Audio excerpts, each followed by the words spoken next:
ស្ដីទាំងអស់គ្នាចឹងនេះគឺជា CNC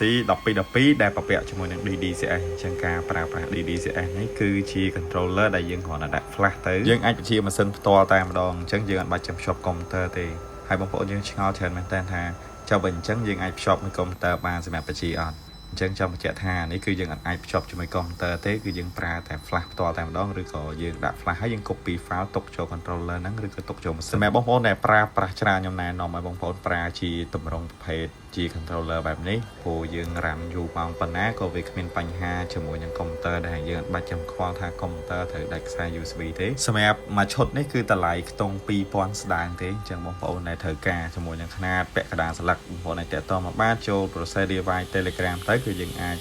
ឆាតបានហើយដំណើរការកាត់មួយនេះគឺយើងកំពុងតែកាត់ PVC អញ្ចឹងអានេះគឺយើងយកធ្វើជាម៉ាស៊ីនកាត់ស្នោ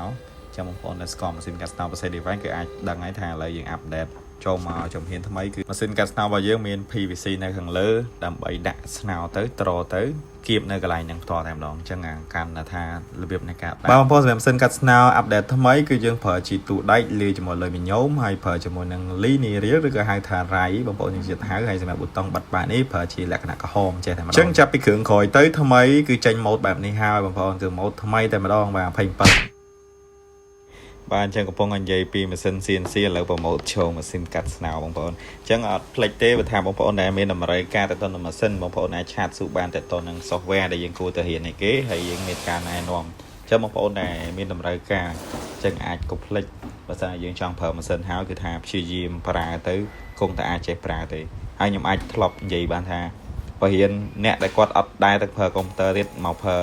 គាត់រៀនប្រើកុំព្យូទ័រទៅហើយគាត់មកប្រើម៉ាស៊ីនបានអញ្ចឹងបានន័យថាបើសិនជាយើងចេះដល់កុំព្យូទ័រហើយអាហ្នឹងករណីហ្នឹងគឺយើងអាចចេះបានយ៉ាងលឿនសំខាន់ឲ្យតែយើងចង់ប្រើម៉ាស៊ីន